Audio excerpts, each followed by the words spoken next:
हरे लाल रंग, हरे लाल रंग, हरे लाल रंग डाली के वो हरावा, लाले रंग डाली के वो हरावा, कहाँ रावा उठावले डोलिया, लाले रंग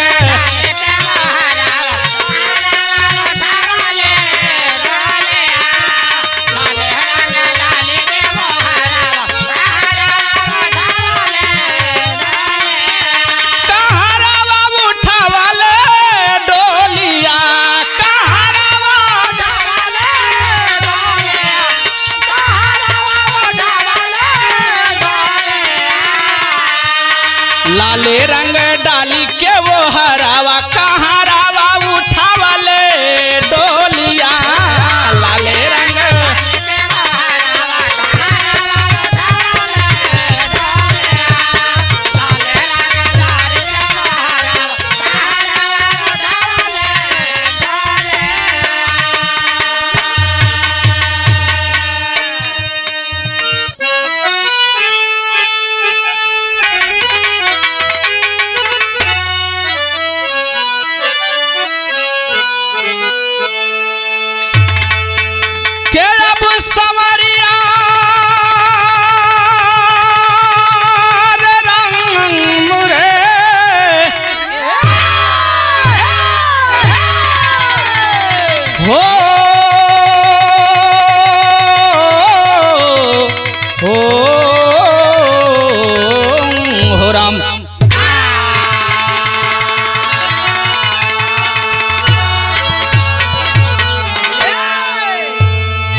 अच्छा बाबूजी, मैं अमर लोकगीत बिरहा गायक अनिल कुमार नादान व साथी ग्राम व पोस्ट सोनारी रामगंज अमेठी की धरती से आप लोगों के बीच में यह बिरहा नहीं बाबू, बिरहा जगत के समस्त कलाकारों की वेदना आप लोगों के बीच में प्रस्तुत करने चल रहा हूं। जैसा कि आप लोग हमारे मुख से श्री श्यामचरित मानस के रचयिता परम पूज्य गुरु स्वर्गीय श्री माधवदास यादव की जीवनी का पहला भाग आप लोग सुन चुके हैं, जो कि उनके जीवित रहते उनके आदेशानुसार गाया गया। जैसा कि आप सबको मालूम है बाबू, दिनांक 22 तारीख दिन रविवार 2021 रक्षाबंधन के दिन, सावन की पूर्णिमा के दिन शाम को 7 बजे परम पूज्य गुरु स्वर्गीय माधवदास यादव इस दुनिया को छोड़ करके चले गए बाबू। और जिस समय उनका समाचार लोगों तक पहुंचा, पूरे प्रदेश में शोक की लहर दौड़ गई बाबू। आप लोगों ने जो प्यार और दुलार दिया, उसी प्यार और दुलार का ऋणी होकर के आपका ये बेटा परम पूज्य गुरु के जीवनी का दूसरा भाग आप लोगों के बीच में प्रस्तुत करने चल रहा है। 4 लाइन भूमिका में कहना हुआ मास्टर साहब।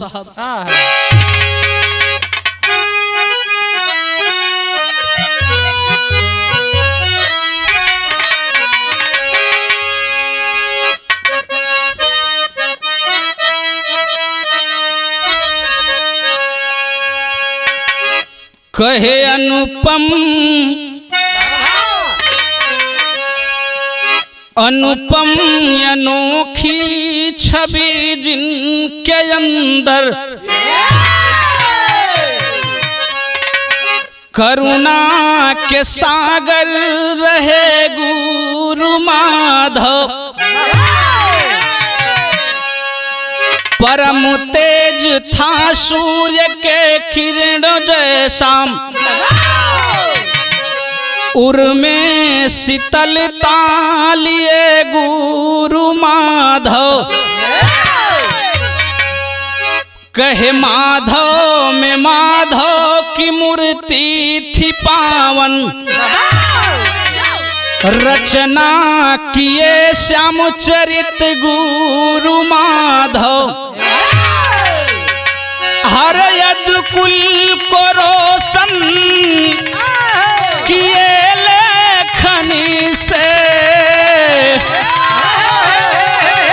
ए बाबू अनिल को गले से लगाए थे माधव।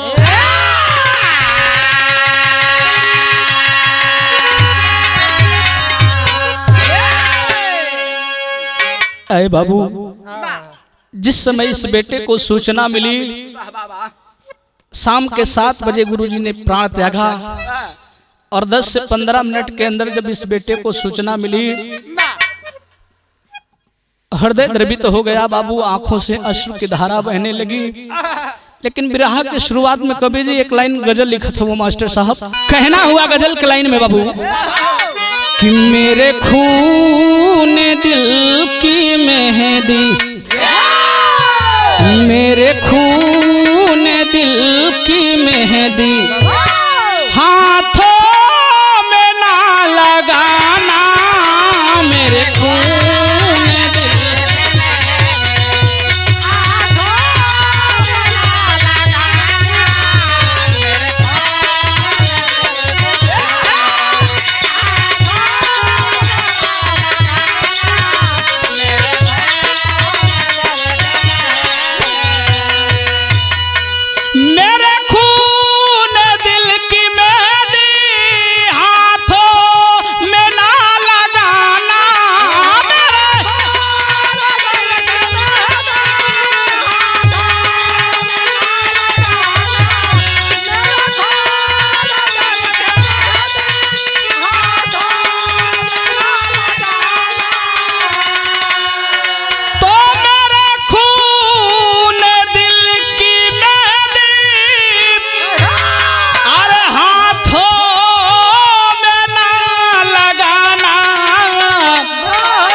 निकले मेरा जनाजा, निकले मेरा जनाजा, सहनाइयाँ बजाना, निकले मेरा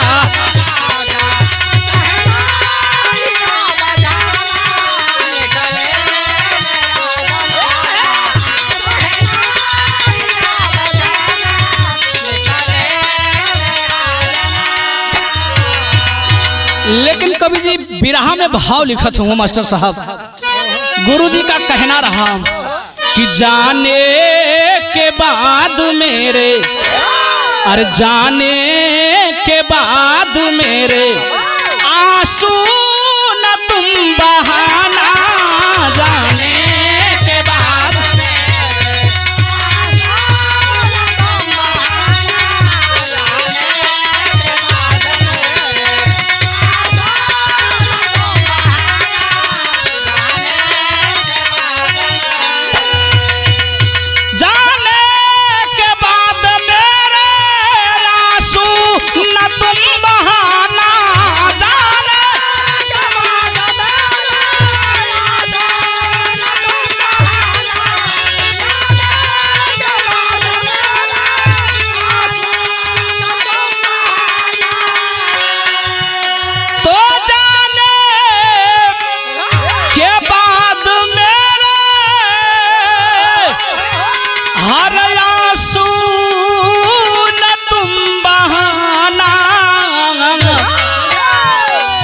मेरे कारवां को ऐसे, मेरे कारवां को ऐसे निस दिन सुनो बढ़ाना, मेरे कारवां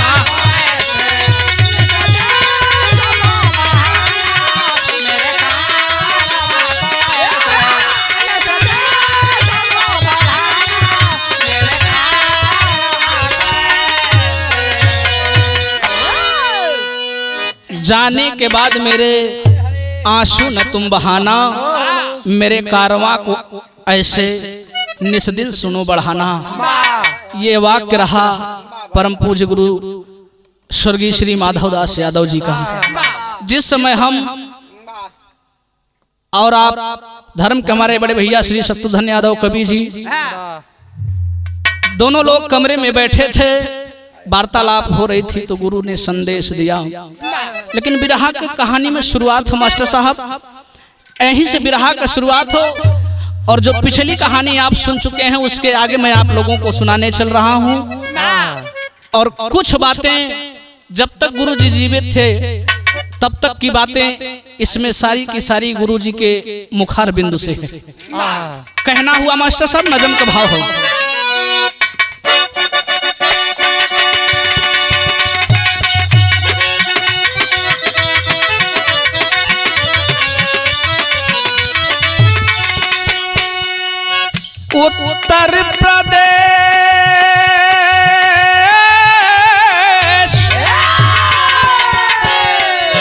उत्तर प्रदेश में सुल्तानपुर आला है, उत्तर प्रदेश में सुल्तानपुर आला है, चौराहा पावर हाउस जहाँ पे निराला है।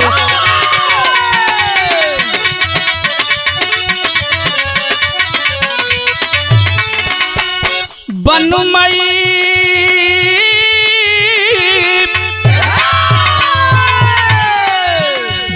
गाँव वही छोटा सा एक खास सुनो, बनमई गाँव वही छोटा सा एक खास सुनो, यादव राम बरन का रहा निवास सुनो।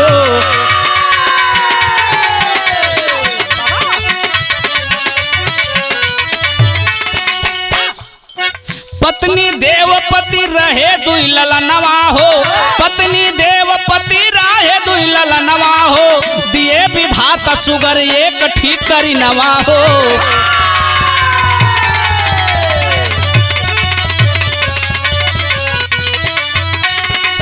बारी बारी से बाबू सब कहें विवाह किए, बारी बारी से बाबू सब कहें विवाह किए, गरीबी लाचारी में जीवन का निर्वाह किए।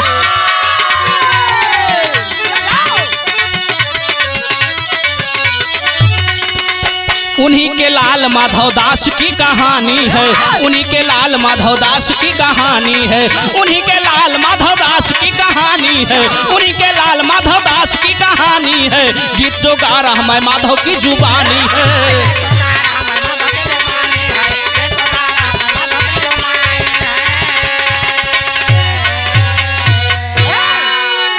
अच्छा बाबूजी, कहानी के समझ ले, कहानी एकदम साफ साफ शीशा नहीं झलक जाए। जैसा कि मैंने पिछले जीवनी में पूरा वृतांत आप लोगों को बताया, उत्तर प्रदेश में सुल्तानपुर एक बड़ा ही होनहार जिला, जहां के महापुरुष हुए, बिरहा जगत से लेकर के फिल्मी दुनिया तक सुल्तानपुर ने अपना नाम रोशन किया। यहीं के मशहूर लेखक और शायर रहे मजरूह सुल्तानपुरी। उसी सुल्तानपुर की धरती में एक छोटा सा चौराहा, जो चौराहा का नाम हो पावर हाउस, जो कि सुल्तानपुर सिटी से उत्तर कटका से पूरब अकबरपुर रोड पर पड़ता है। और उसी पावर हाउस चौराहे से दक्षिण 200 मीटर एक छोटा सा गांव, जो गांव का नाम हो बनमई। उसी बनमई गांव में एक यादव का परिवार अपना जीवन यापन किया करता था बाबू। जिस परिवार के मुखिया आप परम पूजनीय परम श्रद्धेय बाबू श्री राम बरन यादव जी रहे, जिनकी पत्नी का नाम देवपति। धीरे धीरे जीवन की गाड़ी आगे बढ़ने लगी बाबू। परम पिता परमात्मा ने उनके आंगन में 3 फूल खिलाए, 2 बेटा और 1 बेटे का नाम, बड़े बेटे का नाम माले यादव, छोटे बेटे का नाम माधव यादव। एक बेटी जिनके साथ अपना जीवन यापन कर रहे हैं बाबूजी। बड़े ही प्रेम से जीवन बीत रहा है। गरीबी का कष्ट झेल करके परम पूज्य गुरु श्री माधव दास यादव गुरु जी कोलकाता की धरती पर गए, अपना जीवन निर्वाह किए। जैसा कि आप लोग पूरी कहानी पहले भाग में सुन चुके हैं। वहां से लौट करके जब आकर के सुल्तानपुर में सुभाष इंटर कॉलेज पलिया में नौकरी करने लगे। उसी समय प्रेरणा हुई और श्यामचरितमानस की रचना किए। और जब श्यामचरितमानस की रचना किए तो मास्टर साहब एक लाइन गीत लगा था।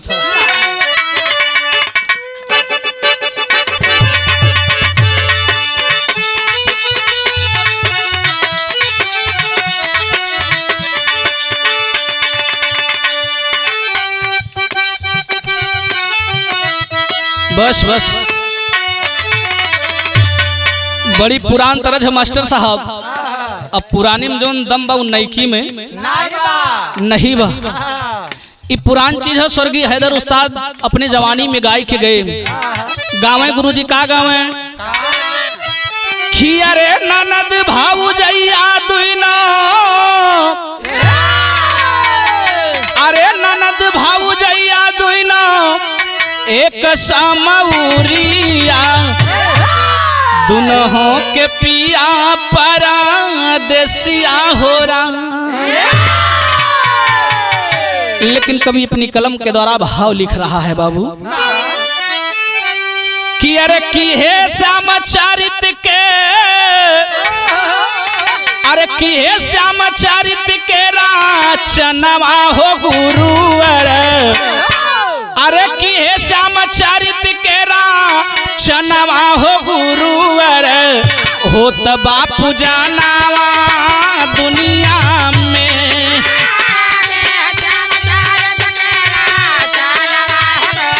बहुत अच्छे भैया,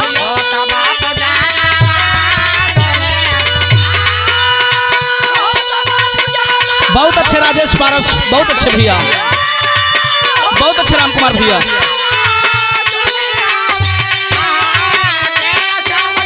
जिया लाला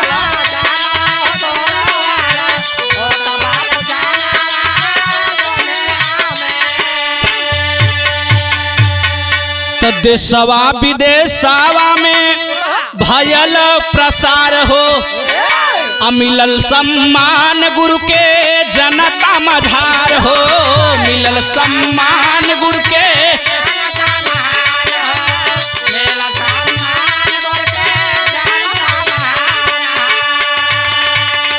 कहाँ पवल सुल्तानपुरा, अरे पवल सुल्तानपुरा गुरुवर रतनावा, हो त बापू जानावा दुनिया में।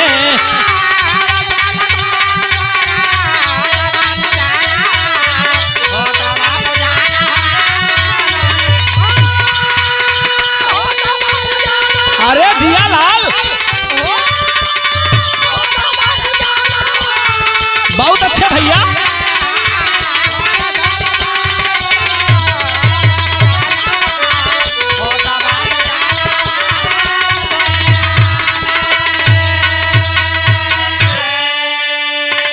श्यामचरितमानस की रचना किए। धीरे धीरे गुरु का जीवन बीतता गया और सन 2013 20 दिसंबर सन 2013 को सुल्तानपुर रतन से गुरुजी नवाजे गए। अंतरे में कहना पड़ा मास्टर साहब,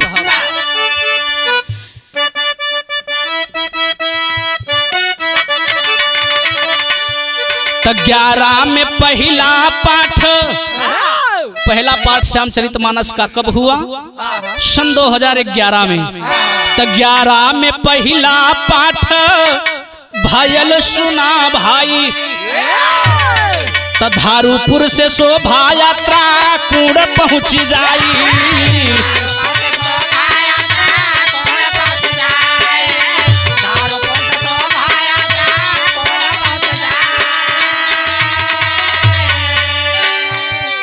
सोलह तारीख 5वां महीना सन 2018 को परम पूज्य गुरु जी की शोभा यात्रा ग्राम सभा धारूपुर से निकली, जिसके मालिक रहे श्री रामदास यादव जी।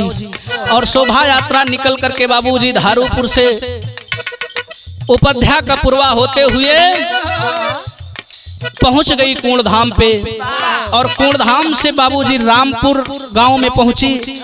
श्री जगन्नाथ यादव प्रधान जी के यहाँ जहाँ पर जलपान हुआ।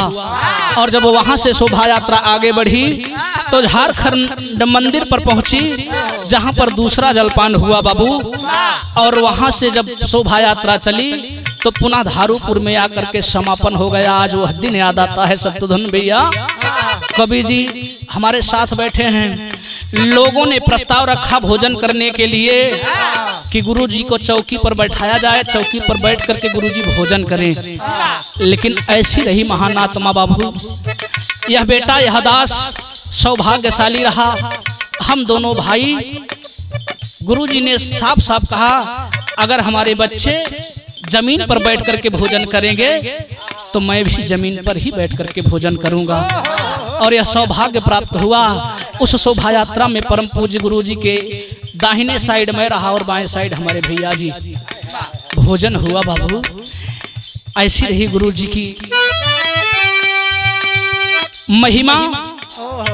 और जब शोभा यात्रा प्रारंभ हो गई, धीरे धीरे समय बीता।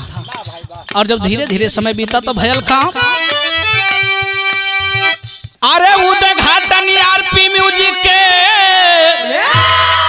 अरे उद्घाटन आरपी म्यूजिक के की है वो ही छनावा हो तब बापू जानावा दुनिया में।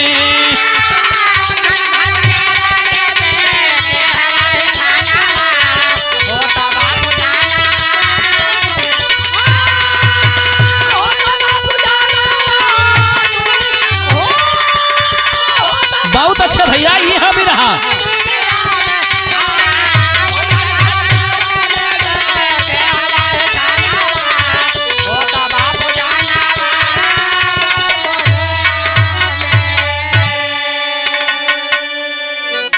आप लोग जिस चैनल से इस बिरहा को सुनने जा रहे हैं उस चैनल का उद्घाटन सौभाग्य रहा बाबू। प्रोपराइटर बड़े भैया श्री रविंद्र प्रताप मौर्य जी। इस स्टूडियो का उद्घाटन परम पूज्य गुरुजी के हाथों हुआ, जो कि यूट्यूब पर पड़ा हुआ है, आप लोग देख सकते हैं। और जब धीरे धीरे समय भी तारीख 22 नवंबर अचानक गुरुजी के सीने में दर्द उठा। 2:33 का समय रहा। और जब दर्द उठा, परम पूज्य डॉक्टर संतराम यादव जी, परिवार के लोग, पवन भैया आदि लोग लेकर के सुल्तानपुर पहुंचे। लेकिन सुल्तानपुर से लोगों ने विचार किया, सीधा लखनऊ निकल गए, मेडिकल कॉलेज में भर्ती कराए। और जब मेडिकल कॉलेज में भर्ती हुए बाबू, 23 नवंबर को परम पूज्य गुरुजी का ऑपरेशन हुआ। और जब ऑपरेशन हुआ, दवा चलने लगी, तबीयत में सुधार होने लगा।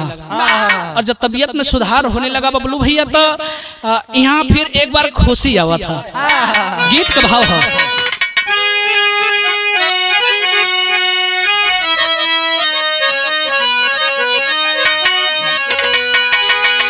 उहे तरज के लाइन बा, खियारे आवेला बसंत,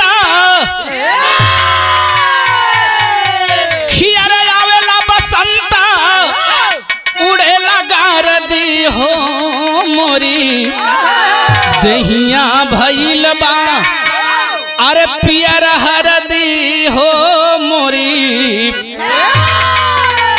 लेकिन कवि जी भाव लिखा था, कहना हुआ कि अरे खुशी वाला दिन देखा, अरे खुशी वाला दिन देखा, आई गाइले हो पावन बीरना नौकरी आके, पाई गाइले हो पावन बीरना नौकरी आके।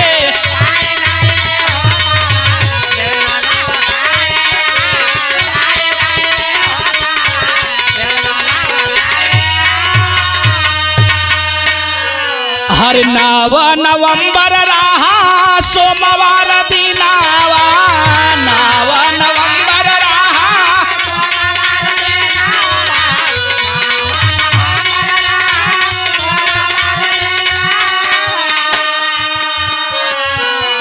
हर अलीगढ़ ज्वाइन किए सुना हो बिरानावा, अलीगढ़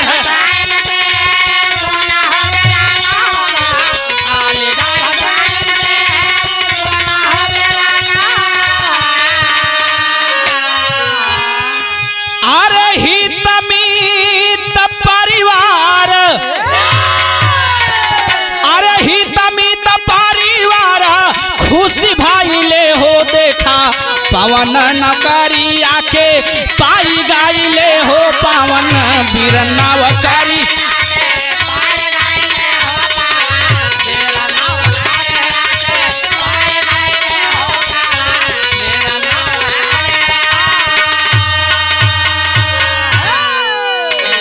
नौ नवंबर सन 2020 को परम पूज्य गुरु जी के इकलौते सुपुत्र बड़े भैया पवन यादव नलकूप विभाग में बाबूजी नौकरी पाए और सोमवार के दिन जाकर के ज्वाइन किए।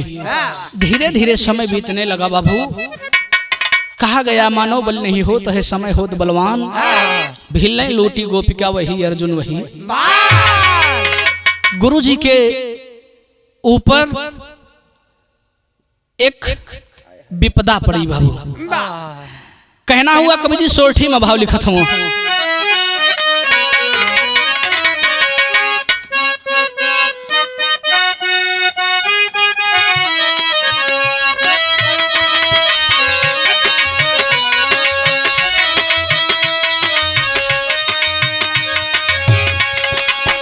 दू 2021 मार्च वाले दीनावा रे मार्च वाले दीनावा हो गुरु गिरे हो गईले लाचार न हो भाइया हो भाई।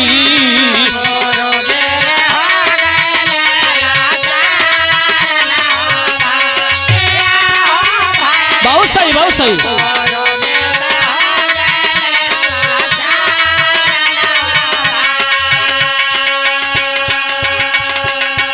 8 मार्च 2021 को गुरुजी फिसल करके गिर पड़े बाबू।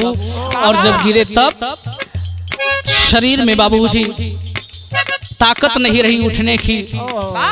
लोग आनंद फानन में इलाज के लिए चले तब सुल्तान पूरा हो लागा लाई लाजा वायर लागा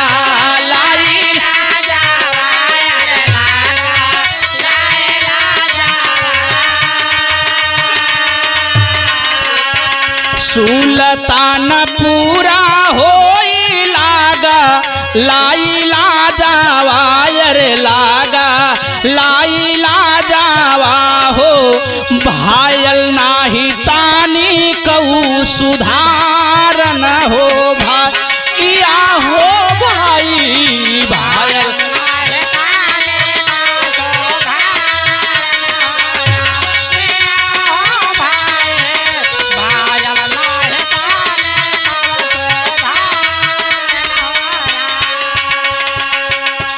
सुल्तानपुर से इलाज होने लगा, सुधार नहीं हुआ तब 15 परेला गुरुवारा वाले दीनावा रे वारा वाले दीनावा हो भरती भैले फैजा बदमा झारन हो भाइया हो भाई।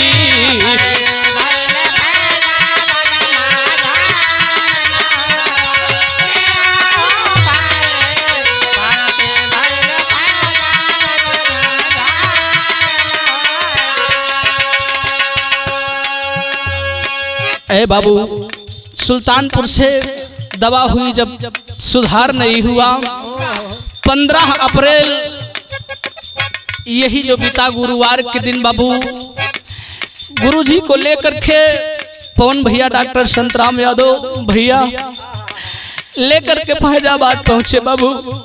इलाज शुरू हुआ लेकिन कोई सुधार नहीं हुआ।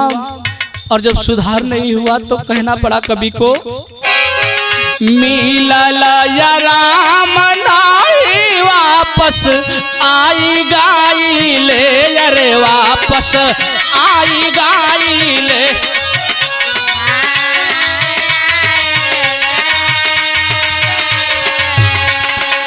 मिलल या राम नाई वापस आई गाई ले अरे वापस आई गाई ले हो डॉक्टर प्रदीप कारेलन इलाज न हो भाई सुनाए भाई।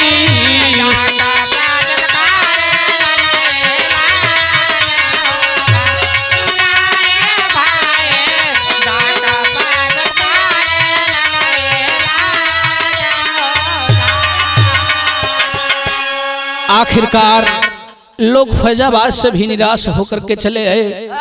पुनः बाबू सुल्तानपुर में डॉक्टर प्रदीप गुप्ता के देख रेख में इलाज चलने लगा, लेकिन आखिरकार बाबूजी धीरे धीरे समय बीता और वह काली घड़ी आ ही गई। और जब वह समय आया बाबू तो कवि को तेरी के भाव में लिखना पड़ा।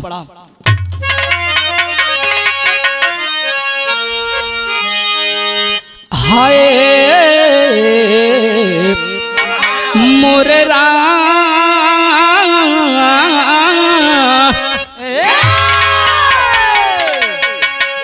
बबलू भैया, बिरहा में गुरुजी के समय से लेके आज तक बड़ा परिवर्तन भयल है, लेकिन हम तेरी वो समय के बतावे चलत थे जौने समय गुरुजी बिरहा का शुरुआत कैलन हा। खाटी इलाहाबादी में कहना हुआ बाबू, तो होई गए माधव में माधव लीन होई गए माधव में माधव लीन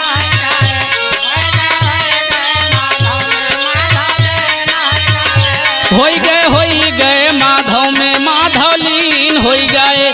शोकित हुए लोग सब ना हो, शोकित हुए लोग सब ना हो, शोकित हुए लोग सब, शोकित हुए लोग सब धरा हुई गमगीन माधव में माधव लीन हो गए।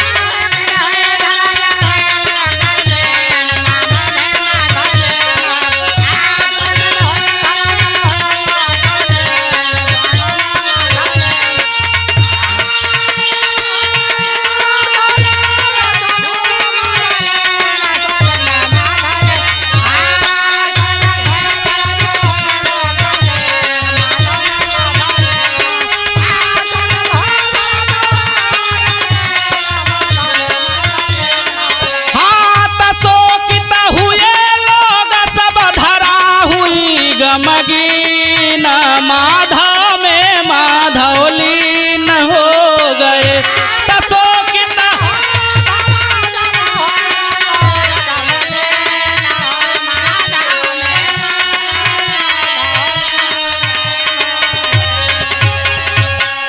शोकित हुए लोग सब धरा हुई गमगीन माधव में माधव लीन हो।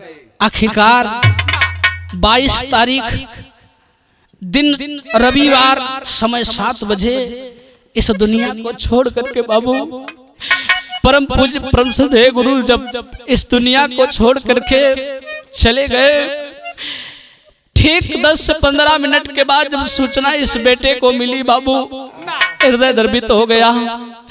लोगों के पास जब सूचना पहुंचे लगे बाबू, लोग अपनी छाती पीट पीट करके रोने लगे, लेकिन वो परिवार का हालात कब मास्टर साहब कहना हुआ,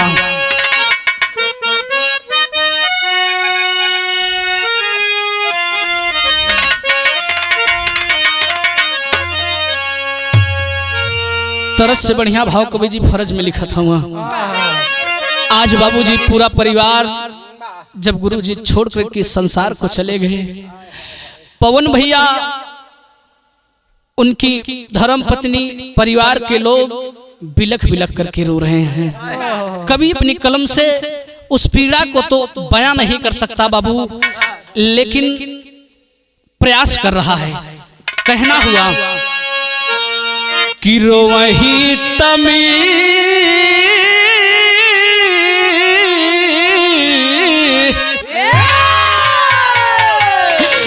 कह रोवही तमीता साबा बेटा बाहुआ रिया हो नजरिया बरसे, रोवही तमीता साबा बेटा बाहुआ रिया हो नजरिया बरसे, आंसू ढार का सयारिया हो नजरिया बरसे, आंसू धारे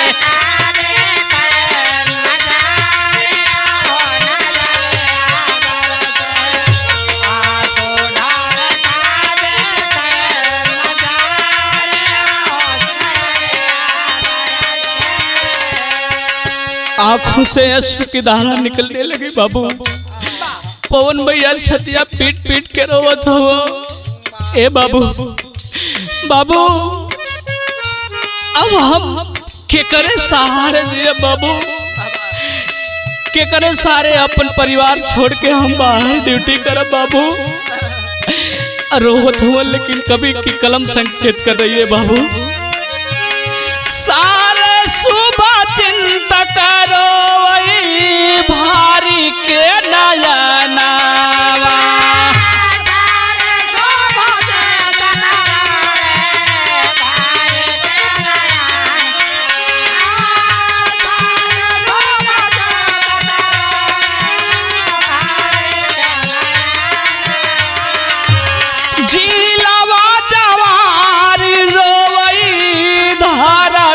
गगनवा जिला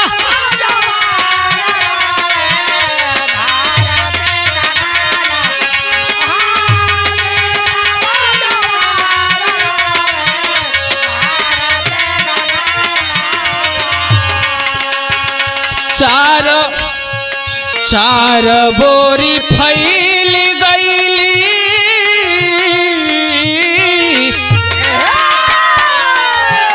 चार बोरी फैल गईली शोक कैला हारिया हो नजरिया बरसे। चार बोरी फैल गईली शोक कैला हारिया हो नजरिया बरसे। आंसू ढार का भी सयारिया हो नजरिया बरसे।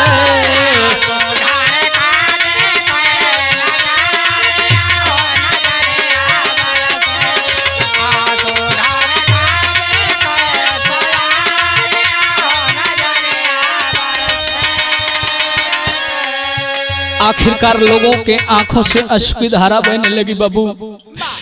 लेकिन जब ये शोक समाचार मिला लोगों को तब हुआ क्या, एक लाइन गीत में कहना हुआ मास्टर साहब। इहो पुरन की है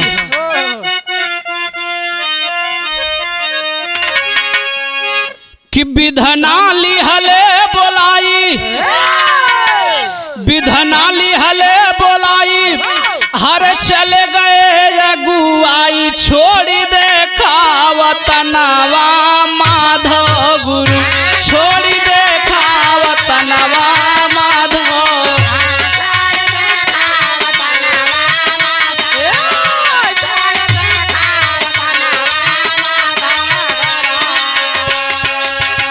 रक्षाबंधन कदिनवा रही पूर्णिमा सवनवा मुँह दिली हले नयनवा माधव गुरु, मुँह दिली हले नयनवा।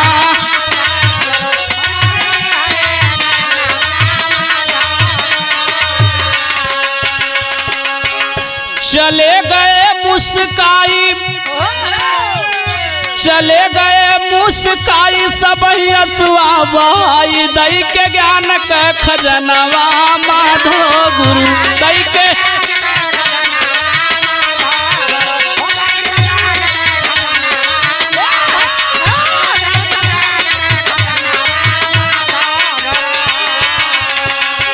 याद रही रही के आवे कतहु नजर नहीं आवे, याद रही रही के आवे कतहु नजर नहीं आवे। होई गईले सपनवा माधव गुरु,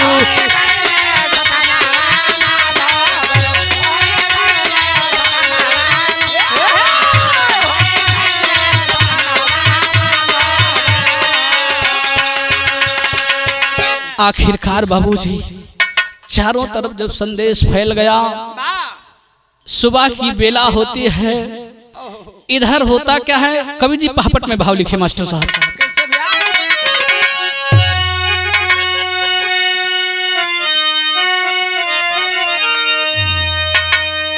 उनके परम चहेते नाती जो कि इस सुल्तानपुर से सैकड़ों किलोमीटर दूर बाबूजी सर्विस कर रहे थे,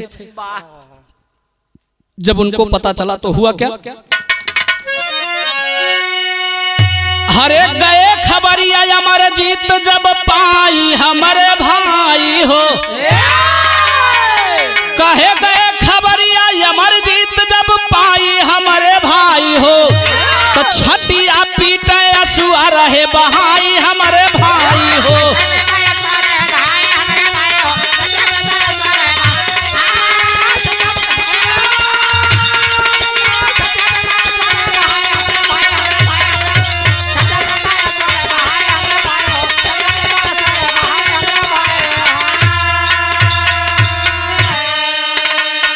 तो उड़ीसा से पकड़ प्लेन तब प्रयागराज गए आई, भवन को पहुंचे खास दोपहर नैनन नीर बहाई।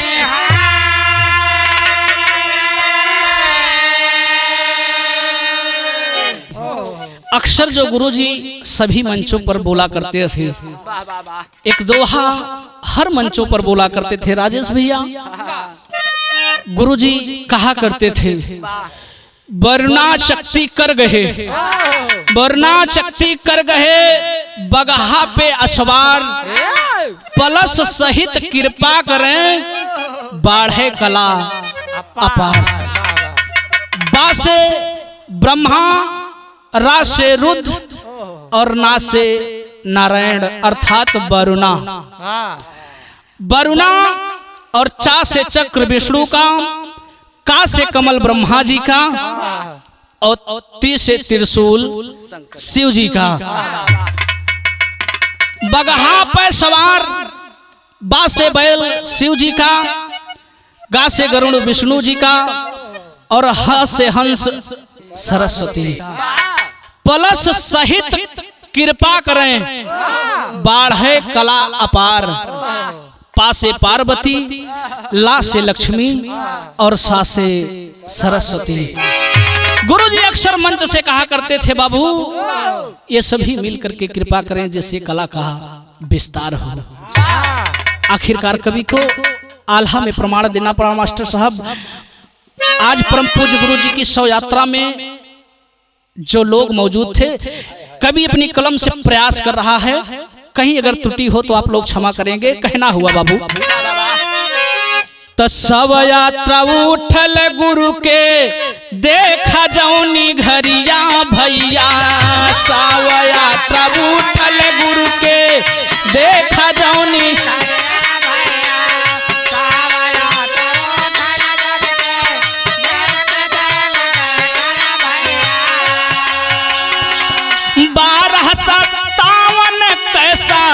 मैया रहली भाई, 12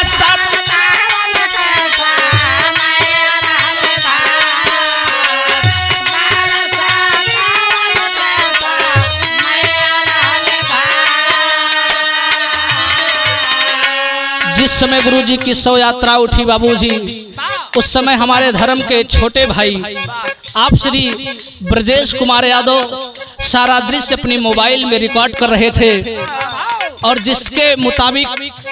जिनके मुताबिक बाबूजी 12:57 पर शव यात्रा प्रारंभ हुई। और जब शव यात्रा प्रारंभ हुई तो कवि संकेत कर रहा है,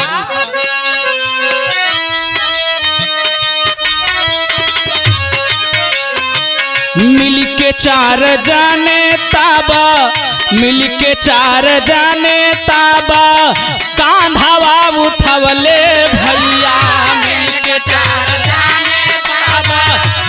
बहुत अच्छे ढोलक मास्टर।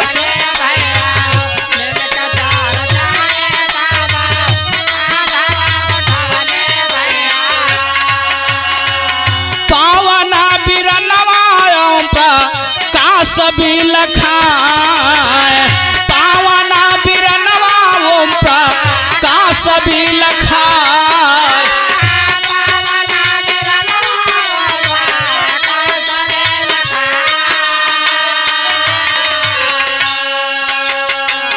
डॉक्टर संतराम छवि लाल दिहले कन्हवा भैया, डॉक्टर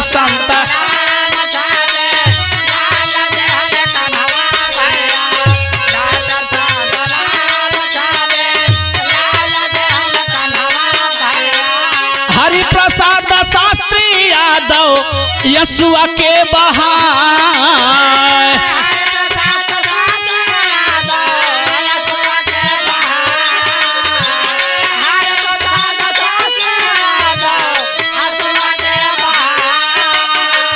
राणा कवि नरेंद्र राणा कवि नगेंद्र जय कारण राम जसाया जय।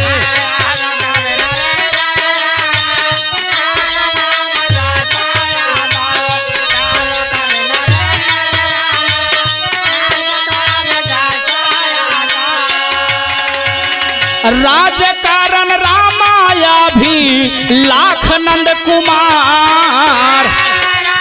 ये सभी गुरुजी के अखाड़े के कवि हुए।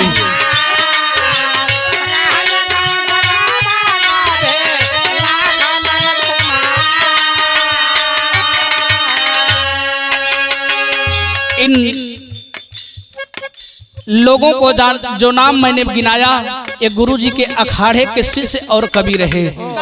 अब हमारी कलम संकेत कर रही है कलाकारों की तरफ। कैसे मास्टर साहब? शिवराम भारत का भी यादव सुरेंद्र परमा। शिवराम यादव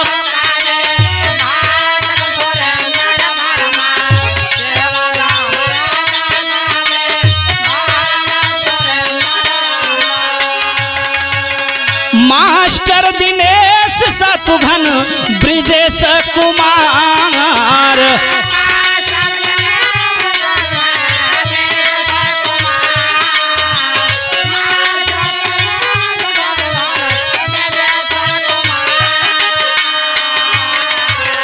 माधव राम यादव राजन पंचम पुजरिया भैया।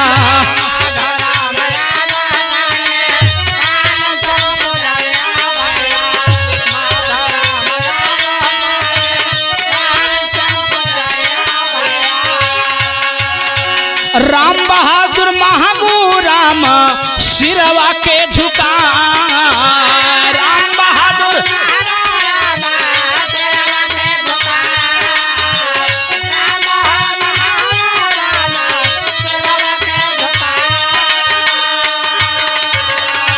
तमाम कलाकार मौजूद हुए, जिसमें ब्रजेश यादव भैया, मास्टर दिनेश, जिनकी गाड़ी से हम लोग गुरुजी के घर तक पहुंचे, और राजेश यादव हमारे जो कोरस पर बैठे हैं बड़े भैया, सभी लोग पहुंचे। लेकिन कवि जी को सदर आल्हा इलाहाबादी में कहना पड़ा मास्टर। अरे जे केहू सुनल धावल पहुंचल बीरानावा। जे केहू सुनल धावल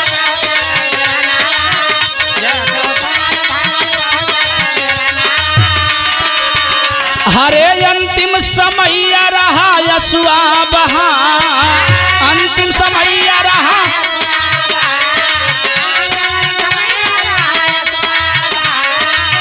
ज्ञानी विज्ञानी पहुँचे नेता यो गवैया। ज्ञानी विज्ञानी पहुँचे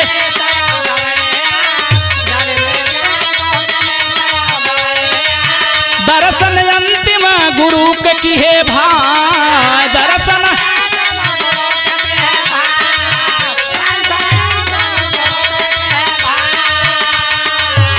हरे ज्ञान क दिया नवा बुझला एक भैया। ज्ञान क दिया नवा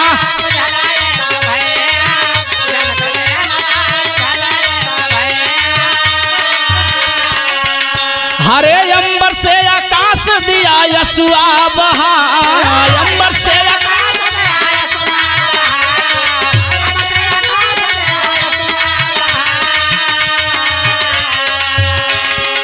हरे पवला मुखाग्नि एक 55 के समैया। अरे पवला मुखाग्नि एक 55 के समैया। त पंच तत्वा में गुरु विलीन होई जाय कहे।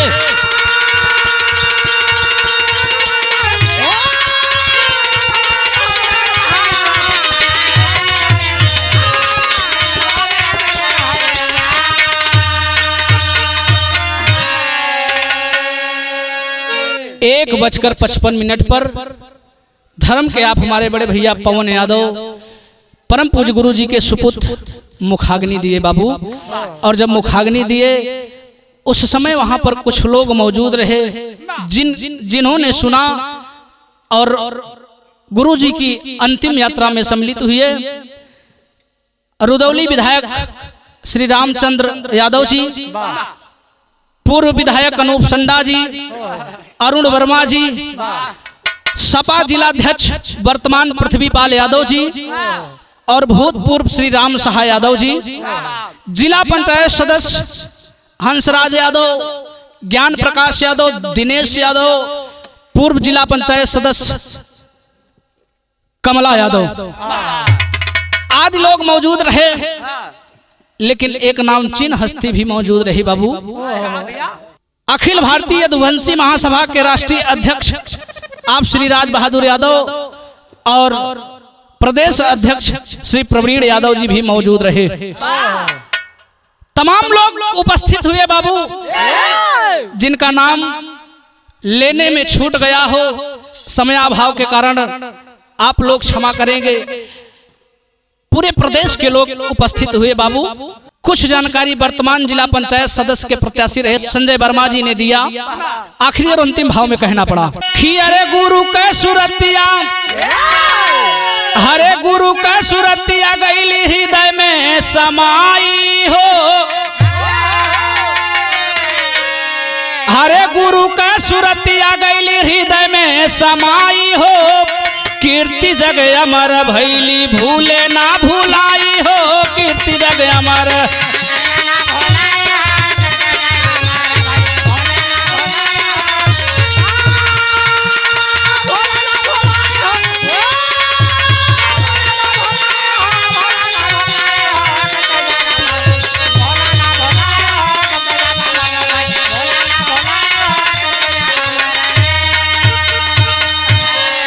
तब प्रेमवा का पाठ गुरु गईल पढ़ाई, अरे ऊंच नीच जाति पाति भेदवा मिटा।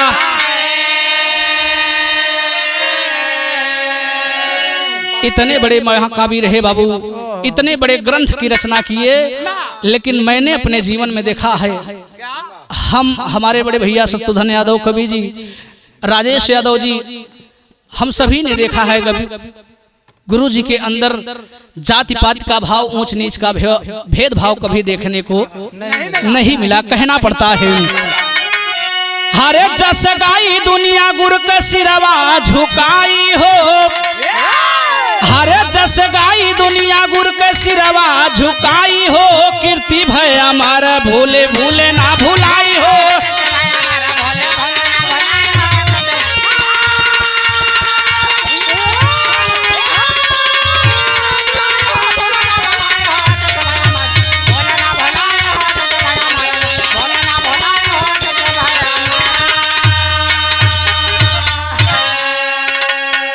जस गाई दुनिया गुरु के सिरवा झुकाई हो, कीर्ति है अमर कबहू भूले ना भुलाई हो।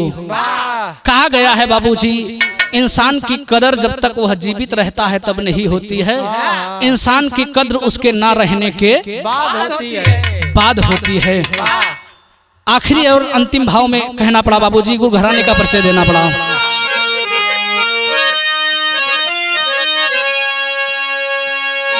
रामधार गुरु हैदर माधव भय स्वर्ग के,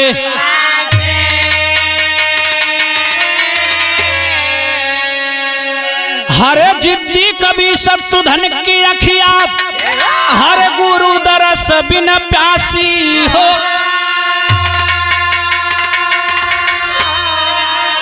माधव में माधवलीन हो गए, हर माधव में माधवलीन हो गए, तो गुरु बिन अनिल व्याकुल जैसे जल बिन मीन, माधव में माधवलीन हो गए।